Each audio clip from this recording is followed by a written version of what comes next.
우리가 오늘 배워야 될 것은 조세총론 일부, 그 다음에 취득세 일부까지 나가게 되죠. 여러분 교재 532쪽, 532쪽. 자, 532쪽에 보면은 반괄호 3번 소멸사유라고 나와 있죠. 요것은 올해 내년에 나올 때가 됐으니까 신경을 좀 쓰셔야 되겠죠. 자, 소멸사유를 하기 전에 지난 시간에 뭘 배웠느냐? 납세 의무를 배웠죠. 그러면 납세 의무라고 하는 것은, 납세 의무는 세금을 납부할 의무를 얘기하죠. 그럼 세금을 납부할 의무라는 것은 순환 과정이 세 가지 단계가 있다고 그랬죠. 첫째, 자, 예를 들어 아파트를 취득한다고 생각을 하면, 아파트를 취득하면 뭘 내야 되죠? 취득세. 그럼 취득세라는 납세 의무는 아파트를 취득하면은 취득세 내야 되겠다, 의무가 성립이 되고, 그 다음 취득세는 취득일로부터 며칠 이내 신고 납부하죠? 60일. 그럼 신고를 한다는 건 신고서를 내가 작성해요. 신고서를 작성하면 과세 표준도 내가 쓰고 세율도 쓰고 산출세, 세금도 내가 계산을 해야죠. 따라서 얼마의 세금을 내야 되느냐? 금액이 확정이 돼야 되겠죠. 그럼 여기까지 배웠고, 확정된 세금을 은행에 납부를 하게 되면 세금에 대한 의무는 어떻게 된다? 소멸이 된다는 얘기죠. 해서 성립과 확정과 소멸이 있는데, 성립과 확정에 관한 것은 우리가 작년이 되겠죠. 작년에 하나의 문제에서 같이 나왔습니다. 따라서 내년에 나올 확률은 소멸에 관한 게 확률이 크다는 얘기죠. 그럼 소멸이라는 것은 우리가 어떻게 돼야 납세 의무가 없어지느냐? 소멸 사유가 첫 번째가 되죠. 그럼 납세 의무가 소멸되는 사유, 이유는요 5개가 있는데, 이 5개는 뜻을 모르더라도 단어만 보면 답을 찾을 수 있어요. 그 5가지의 소멸 사유를 먼저 설명은 안 하고 단어로 답 찾는 걸 먼저 해볼게요. 첫째, 납부. 납부는 이거 자체가 힌트죠. 돈 냈다 이거야. 세금을 냈으니까 이 세금에 대한 의무는 이제 없어지게 되겠죠. 그러니까 납부라는 자체가 소멸사유에 해당되더라. 그 다음에 충당. 충당이란 말은 세법에서 여러 번 반복이 됩니다. 오늘 그 뜻을 알면 되는데, 충당이라는 것은 뭐냐? 메꿨다, 퉁쳤다, 이걸 충당이라 얘기하죠. 그럼 여러분이 명절 때 집에서 어떡합니까? 고스톱 칠 때가 있죠. 이 표정은 왜 이래요? 나만 치나? 그럼 고스톱을 치는데 내가 져서 돈 줄 돈이 없어. 그럼 외상을 하죠. 그 다음 판에는 내가 이겼어. 이기면 어떻게 됩니까? 내가 다 받는 게 아니라 안 준 것을 어떻게 한다? 퉁친다고 그러죠. 이게 바로 세법상의 충당이야. 그러니까 명절 때 집에서 고스톱 칠 때도 세법 용어를 배우는 거예요. 내가 이겼으니까 아까 외상값은 퉁치자. 퉁쳤다는 말은 이번에 이겨서 외상값을 메꿨다는 얘기죠. 그럼 충당은 뭐냐? 메꿨다. 메꿨으니까 이거에 대한 의무는 없어지겠죠. 그 다음에 부과 취소인데 먼저 취소만 알면 되죠. 그럼 취소라는 것은 뭐야? 야, 세금 없던 걸로 해. 없던 걸로 하니까 그 세금은 낼 필요 있다 없다? 없다. 소멸이 된다는 얘기죠. 그러니까 단어만 먼저 공부하고 그 다음에 자세하게 설명할 거예요. 그 다음에 뭐냐? 제척기간의 만료. 뭔지 몰라, 제척기간이. 그렇지만 기간이 만료 끝났다 이거야. 기간이 끝났다 그러면 우리가 냉장고에 있는 음식물 유통기한을 연상하면 되죠. 항상 내가 예를 듭니다. 냉장고 안에 오늘 저녁에 공부하다가 집에 목이 말라가지고 냉장고에 오니까 우유가 있더라. 우유가 보니까 유통기한이 어저께야. 하루 전이야. 유통기한이 끝났어. 그럼 마셔요, 안 마셔요? 그렇죠. 사장님이니까 대답 정확하지. 남들은 이거 먹을만한데? 이런 표정이야. 세법상으로는 유통기한이 끝났으면 마시지 않는다. 개인적으로는 집에서 마시더라도 교육 시간에는 기간이 끝났구나. 끝난 건 먹으면 안 돼. 그럼 소멸이 되겠죠. 그 다음 5번째는 뭐냐? 소멸, 시효, 완성 이런 용어가 나와. 얘도 똑같아요. 시효가 완성, 끝났어.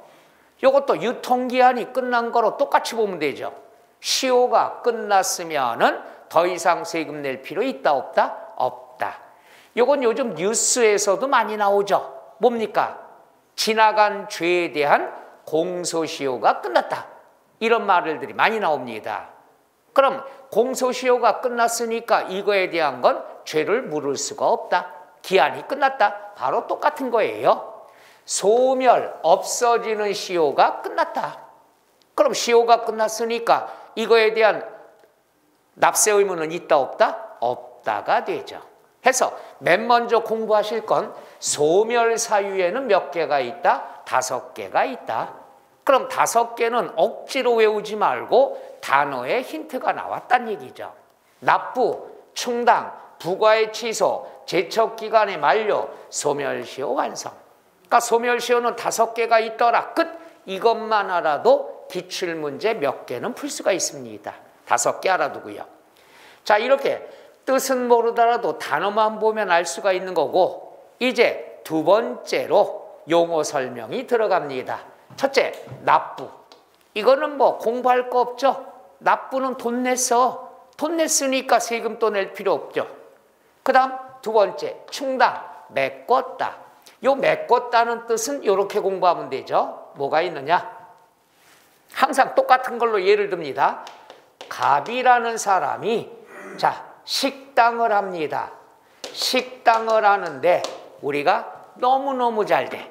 너무너무 잘 돼서 종합소득세가 10억이 나왔어요. 10억이 계산이 됐어. 그러면 10억을 신고납부하면 되는데 신입사원한테 시켰더니 10억인데 실수를 해서 15억을 납부를 했습니다. 그럼 세금이 10억인데 15억을 납부해서 더 냈다는 얘기죠. 더 냈으면 어떻게 해야 될까요? 더 낸 것만큼 환급 청구를 해야 되겠죠. 야, 나 5억 더 냈으니까 돌려줘. 그럼 환급 청구를 했을 때 들켰네? 알았어. 계좌번호 싸. 5억 줄게. 이게 아니죠. 주민등록번호 불러봐. 사업자 등록번호 불러봐. 하고 갑에 대한 세금 밀린 게 있나 없나 조사합니다. 조사하니까 갑이 작년에 또는 재작년에 옷가게를 했는데 옷가게가 너무 안 됐어. 코로나 때문에 밖에 나다니질 않아. 옷이 필요 없어.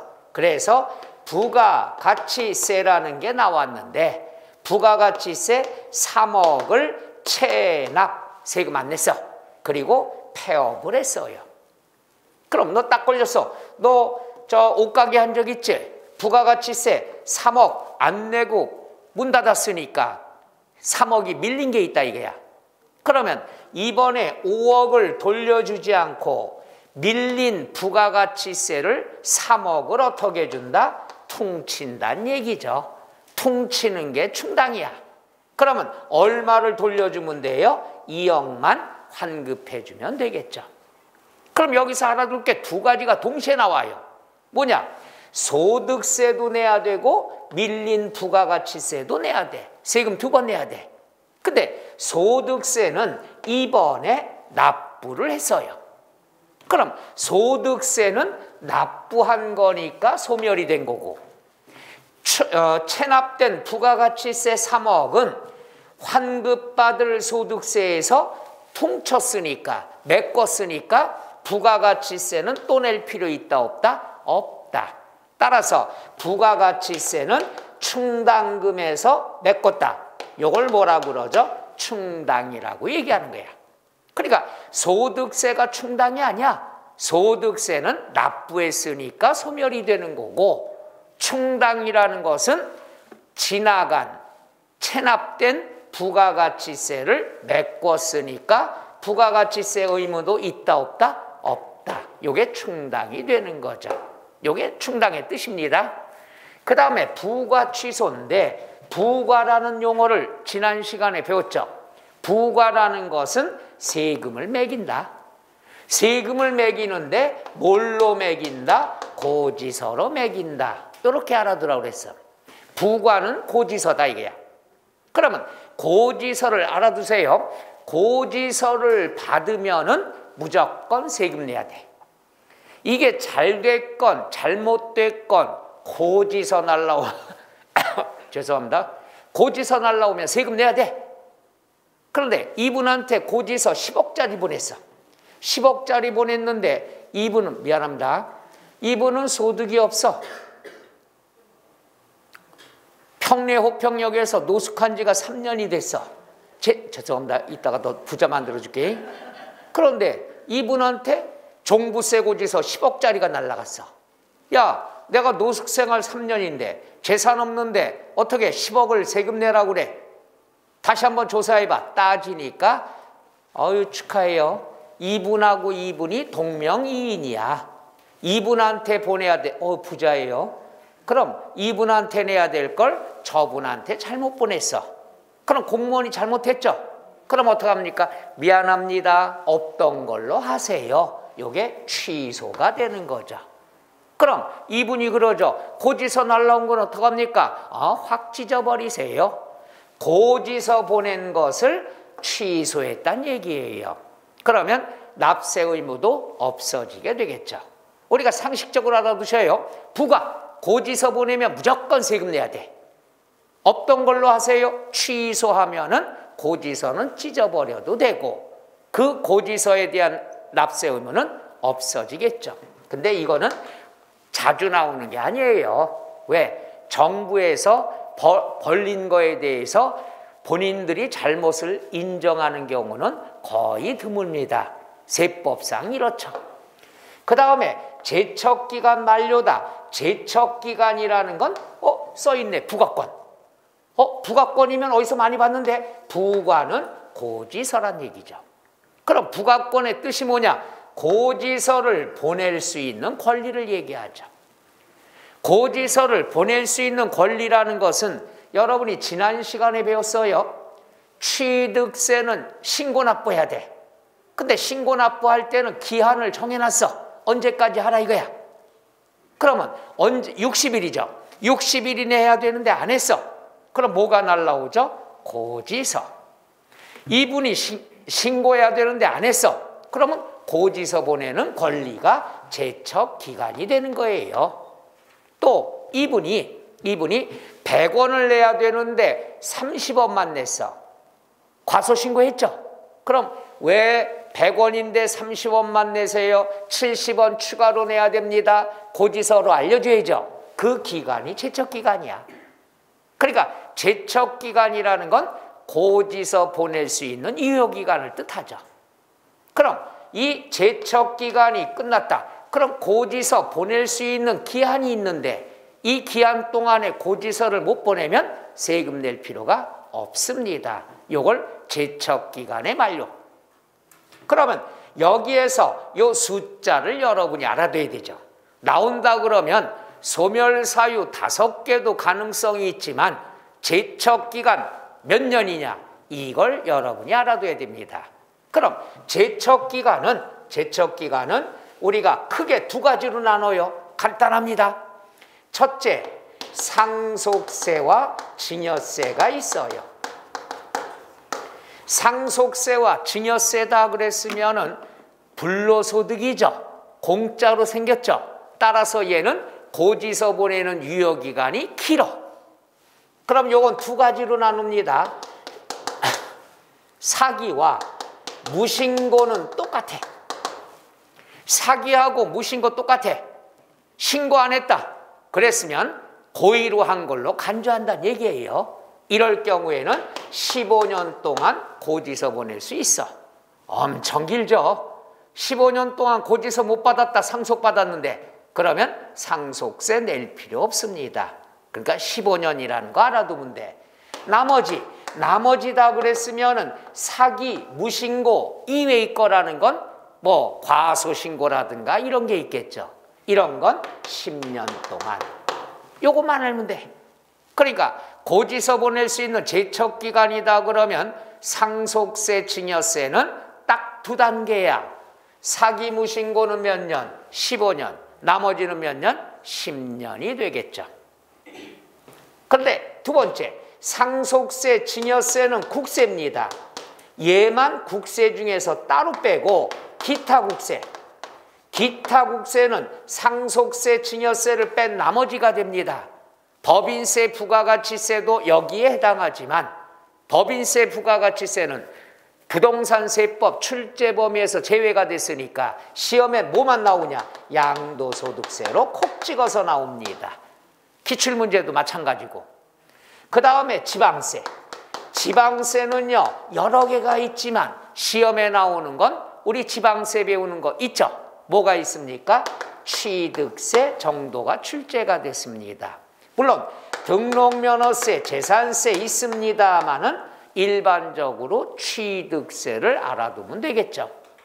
그래서 과거의 기출문제 보면 소득세, 양도소득세, 취득세 얘들은 똑같습니다. 기간이. 근데 얘들은 뭐냐? 3단계야. 상속세, 증여세는 2단계인데 나머지 국세와 지방세는 3단계. 3단계가 뭐냐? 이거예요. 사기와 무신고가 다르다는 것. 이거 하나만 알아두면 돼요. 상속세, 증여세는 불로소득이야. 불로소득이니까 사기나 무신고나 똑같이 처리해. 근데 나머지 세금에 대해서는 사기일 때만 길어요. 10년. 사기가 아니면 몇 년? 7년. 무신고. 그럼 나머지 이외는 뭐냐? 과소신고 같은 경우가 되겠죠. 얘는 몇 년? 5년이 되겠죠. 금방 무슨 소리가 들렸는데 난 모르겠네? 됐어요. 모른 척하고 다들 모른대, 눈동자가. 그럼 나만 헛게 들렸나 봐요. 그래서 우리가 상속세, 증여세냐 아니냐 이렇게만 알아두면 되는데 과거의 기출문제 보면 얘는 잘 안 나옵니다. 얘들 위주로 돌아가면 나오죠. 그러니까 여러분이 알아둘 때 얘를 답을 찾을 때는 어떻게 하느냐? 너 숫자가 나올 거란 말이야. 여기서 또 알아두죠. 숫자가 나오면 숫자는 항상 2번째 이후에 봅니다. 숫자부터 보면 실수 많이 해. 그럼 어떻게 답을 찾는 거냐? 그러면 넌 누구냐? 양도소득세다. 뭐에 관한 건데? 사기다. 그럼 몇 년인데? 10년. 요 연결이 맞나 틀리나 이렇게 찾는 거예요. 그래서 항상 숫자가 나왔을 때 숫자는 몇 번째 봐라? 2번째 이후에 보란 얘기예요. 이건 함정도 없어. 넌 누구냐? 취득세.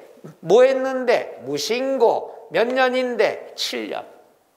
요것만 찾으면 돼. 요렇게. 그래서 나오면 땡큐죠. 안 나온 지가 오래됐습니다. 소멸사유에 해당하는 거 5개는 나왔습니다만은 요 제척기간의 숫자는 나온 지가 좀 됩니다. 언제든지 나타날 수가 있겠죠. 자, 그래서 여기에서 요 2가지만 이렇게 알면 되죠. 그래서 국세가 나왔지만 국세나 지방세나 똑같다는 거. 똑같아. 국세나 지방세나 똑같아. 10년, 7년, 5년. 그 다음에 상속세, 증여세는 사기와 무신고가 똑같다는 거. 요거 그림이에요. 요것만 알아두면 됩니다. 그 다음에 거기에서 보면은 여러분 교재 532쪽에 보면은 니은 지방세가 있는데 보세요. 똑같은데 지방세는 국세와 똑같습니다. 사기는 10년, 무신고는 7년. 거긴 없지만 나머지는 몇 년? 5년이 되겠죠. 따라서 거기에는 B까지만 나왔습니다. 그 다음에 C, 나머지는 몇 년이라 되어 있죠? 5년. 그러니까 국세랑 똑같아.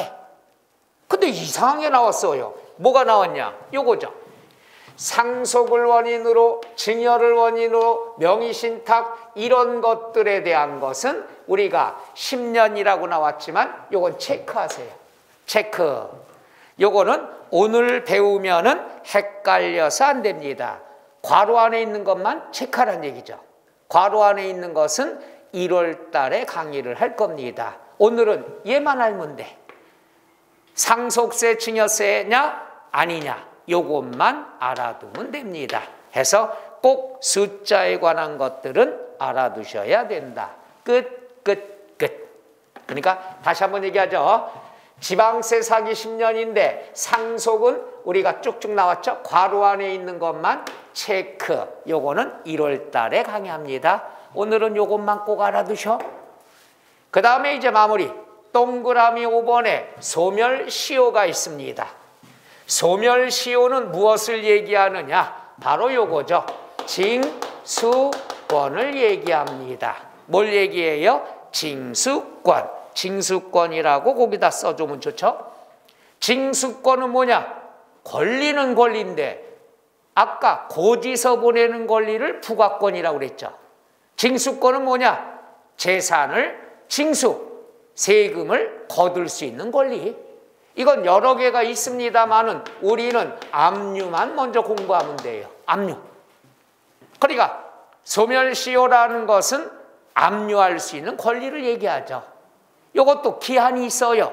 언제까지 압류를 못하면은 그 세금은 거둘 수가 없다는 얘기죠. 이걸 소멸시효 완성. 얘도 개정이 된 지가 몇 년이 안 됩니다. 언제든지 나타날 수가 있는 거죠. 그럼 요거는 뭐냐? 국세와 지방세가 달라요. 원래 국세, 지방세 똑같았다가 개정들이 된 거예요. 금액과 관계없이 5년이었다가 개정이 돼서 금액에 따라 다른데 국세는 5억 이상, 5억 미만 이렇게 나누죠. 그럼 여기서 요거 헷갈리면 안 돼요. 이상이다. 지난 시간에도 초과, 미만, 이상, 이하 배웠죠? 이것도 똑같아. 5억 이상이라는 건 5억이 포함된 거야.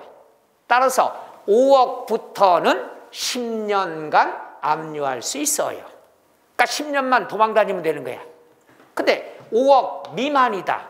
5억 미만이에요. 5억 안 들어가요. 그러면 4억 9,999만 원까지는 5년만 도망 다니면 되죠.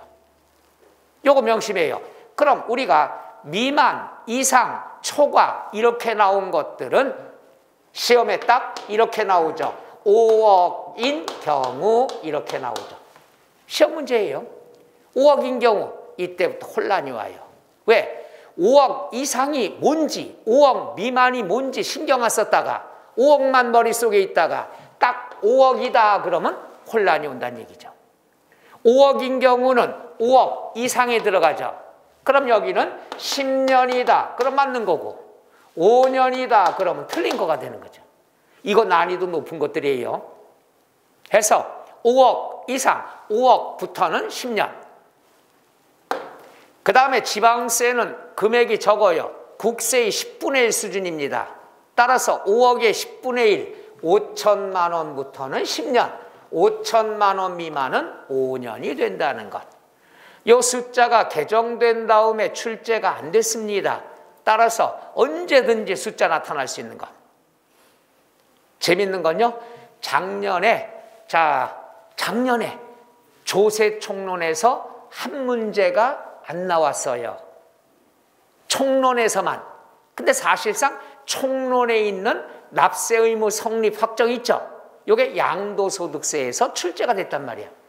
그러니까 다시 한번 얘기하지만 조세총론이라고 딱 나오진 않았지만 이게 다른 조세에서 양도소득세에서 문제가 나왔으니까 결국 한 문제도 안 나온 건 아니란 얘기죠. 올해도 똑같아요. 올해는 조세총론 딱 조세총론에서만 배우는 거에 두 문제가 나왔어. 작년에 안 나오다가 두 문제. 그 다음에 조세총론에서 배웠는데 양도소득세에서 한 문제가 나왔어요. 그러니까 따져본다면 조세총론에서 세 문제 이상이 출제가 됐다는 얘기죠. 그러니까 올해도 잘 봐야 돼요. 잘 봐야 돼서 우리가 이런 것들은 안 나왔었으니까 나올 가능성은 항상 있다. 해서 납세 의무의 성립, 확정, 소멸 중에서 소멸 사유에 대한 것.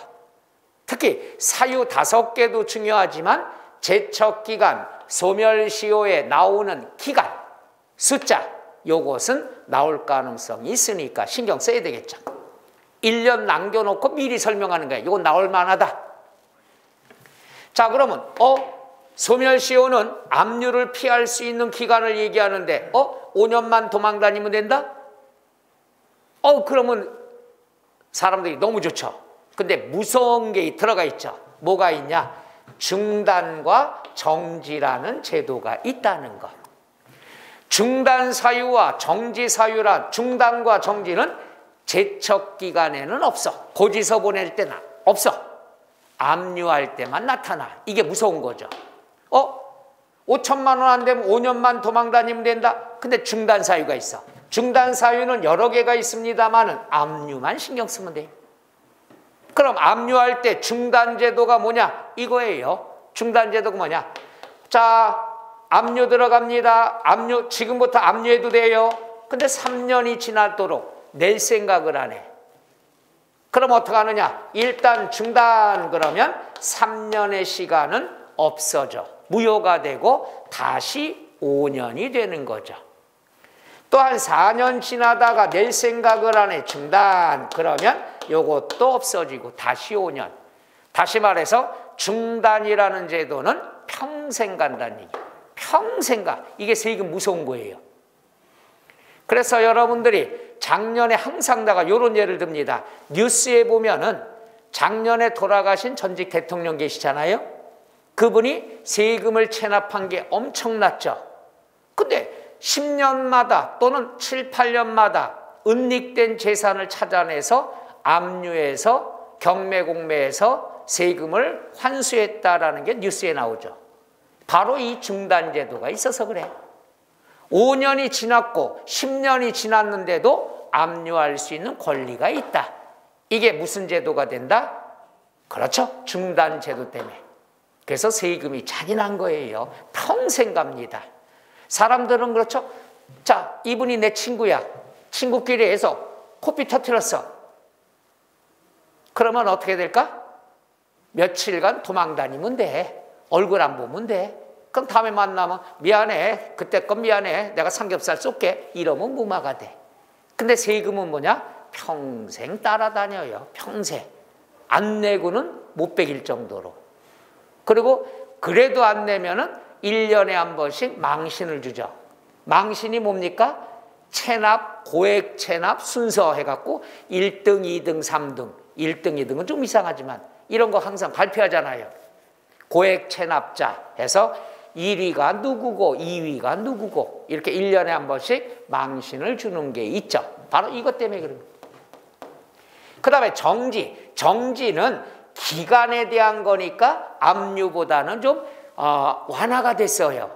요건 뭐냐? 정지는 자 5년인데 3년 지나도 낼 생각을 안 해. 정지 그러면 3년은 살아있어. 유효한 거야. 그럼 앞으로 2년만 도망 다니면 돼. 그럼 5년인데 이런 제도 왜 필요합니까? 요때 2020년에 정지해놨어. 3년 있죠? 그럼 여기서부터 시작하는 게 아니라 일단 텀을 둬요. 텀을 둬서 2025년부터 다시 시작하면은 요 기간에 대한 건 효력이 그대로 살아있는 거죠. 그럼 나머지 몇 년? 2년만 버티면 된다. 그러니까 합해서 5년이 되는 거야. 근데 이어서 하지 않고 그때그때 텀을 두기 때문에 이것도 5년 이상이 간다는 얘기죠. 세금 무섭다는 얘기야. 그래서 중단과 정지제도는 어디에만 있다? 소멸시효에만 있다. 이게 시험에 나올 때 이렇게 나오죠. 중단과 정지는 제척기간에는 적용하지만 소멸시효에는 없다. 거꾸로 설명하죠. 맞아요? 틀려요? 틀려요. 그러니까 이거 나뉘고 높죠. 왜? 중단하고 정지 있다는 건 아는데 이게 소멸시효에 있는 건지 제척기간에 있는 건지 구별이 안 된다는 얘기죠. 이런 것들이 세무직 공무원 시험에서도 단골 메뉴들이 됩니다. 우리가 배우는 게 세무직 공무원 시험의 단골 메뉴들이에요. 그래서 이번에 세무직 공무원에 나왔다. 그럼 몇 년 뒤에 공인중개사 시험에 나오는 거고, 이렇게 돌아가면서 또 공인중개사에서 출제가 됐다. 이건 몇 년 뒤에 세무직 공무원에도 출제가 되고, 이런 것들을 앞으로 이제 공무원 기출문제도 중간중간에 풀어볼 겁니다. 항상 돌아가면서 나오니까. 끝. 해서 소멸사유는 두 가지로 공부합니다. 첫째, 소멸사유는 5개가 있더라. 끝. 두 번째는 제척기간의 기간, 소멸시효의 기준, 기간, 이런 것들을 꼭 알아둬야 된다는 것. 그 다음에 마지막, 우리가 마지막 나와 있는 단어는 사실상 강의를 잘 안 합니다. 이것도 오늘만 하고 끝낼 거예요. 왜냐하면은 소멸사유에 해당한다, 해당하지 않는다를 같이 설명 들으면 나중에 이게 섞어서 나와요. 소멸사유 되냐 안 되냐. 그럼 다들 들어봤던 내용이니까 그놈이 그놈 같다는 얘기야. 따라서 일단 원칙만 꼭 알아두면 돼. 5개.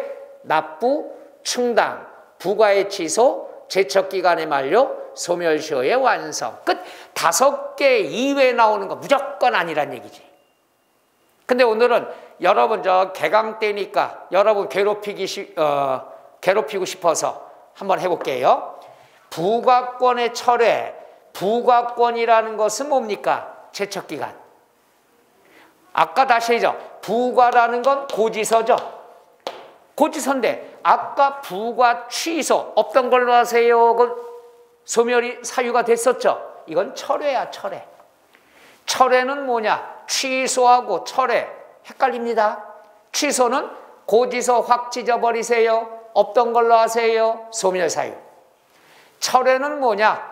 고지서를 보내야 되는데 보낼 주소에 그런 사람 안 살아. 어디에 있는지도 몰라. 우편으로 보내면 반송만 돼와. 그 사람을 찾을 수가 없어. 찾을 수가 없으니까 고지서 보낼 수 있다 없다? 없어요. 그럼 뭐 하느냐? 작전상 후퇴를 하죠. 그 사람이 나타날 때까지 작전상 후퇴를 뭐라 그런다? 철회라고 얘기하죠. 그럼 철회를 했을 때는 소멸이 아니야. 나타날 때까지 유예가 되는 거죠. 그 사람이 어딘가 있은 걸 알아야 고지서 보낼 거 아니야. 이걸 부과권의 철회. 철회라고 하는 건 소멸사유가 아니라 뭐가 된다? 유예라고 보면 되죠. 유예. 나타날 때까지 작전상 후퇴를 하겠다. 그 다음에 요건 신경 쓰세요. 사망. 왜 공인중개사 부동산 시법에, 세법에 제일 많이 나오는 게 있어요. 뭐냐? 사망. 그 다음에 뭐냐? 이혼, 상속. 사망이니까 상속이 나오겠죠. 요 3가지가 항상 자주 나옵니다. 왜? 부동산 세법에 이혼, 상속, 사망. 왜 이렇게? 그걸 또 뭐가 나오냐? 묘지. 단골 메뉴야.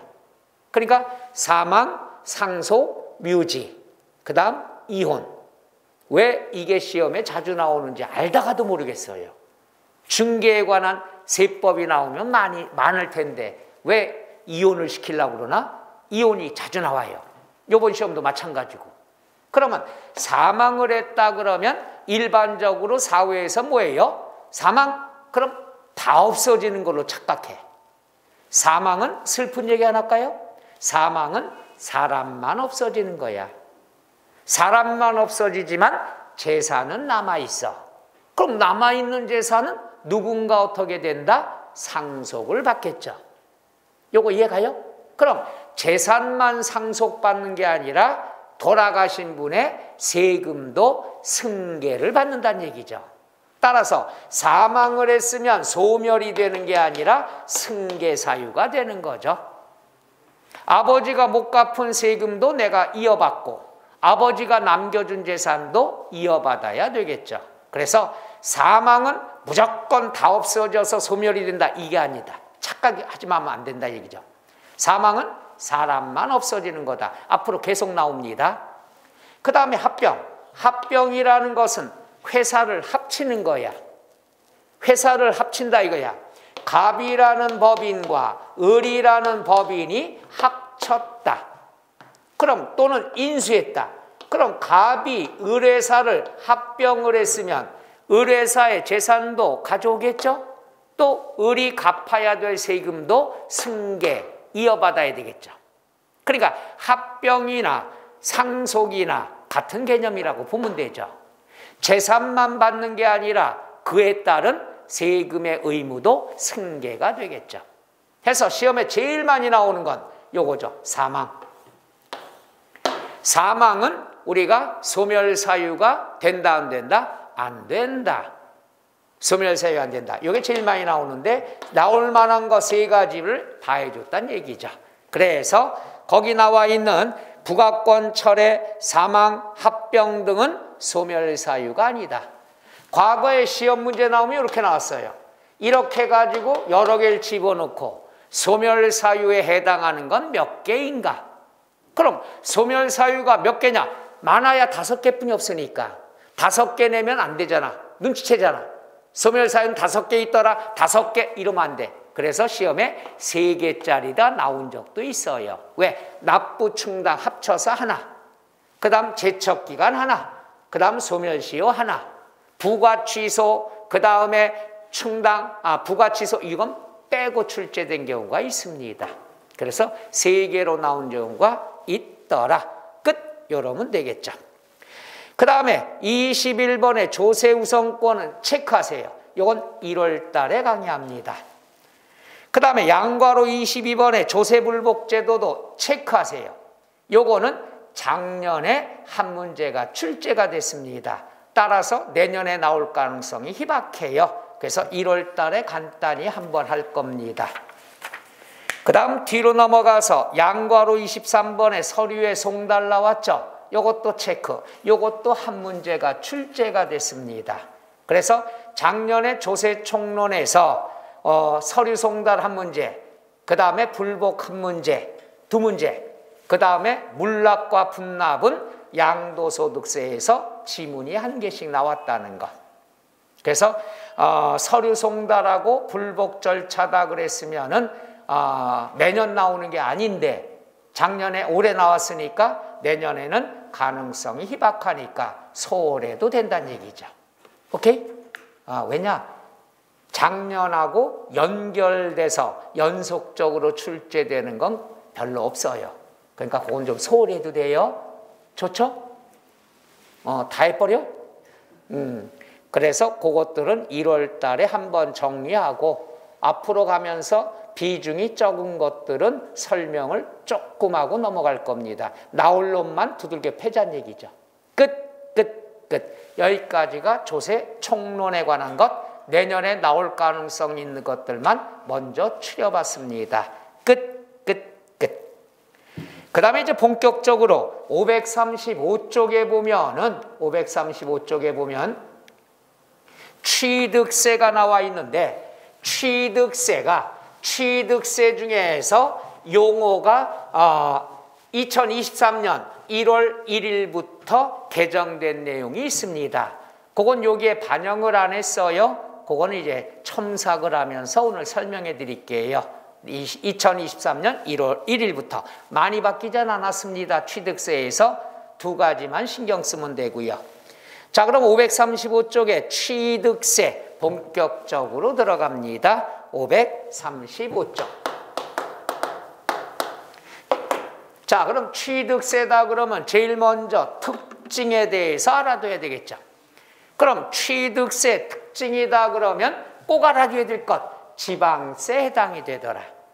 우리가 5가지 조세 중에서 지방세 먼저 배운다고 그랬죠?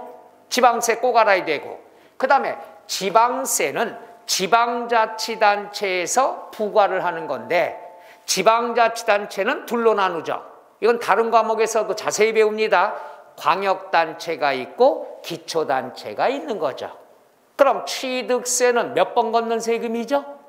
한 번. 요건 광역단체에서 가져다 씁니다. 광역단체가 뭔지 아시나? 서울이면은 특별시. 그 다음에 뭡니까? 인천, 부산, 광역시. 경기도, 강원도, 도가 되겠죠. 따라서 특별시, 광역시, 도가 광역단체가 되죠. 취득세는 광역단체에서 부과합니다. 그래서 특별시, 광역시, 도세다. 특광도세다. 줄여서 특광도세가 된다는 것. 물론 이제 제주도는 특별자치도가 되겠죠. 그 다음에 세종시는 특별자치시가 되겠죠. 특별자치도, 특별자치시는 당연히 자치도에서 걷어야죠. 자치시에서 걷어야죠.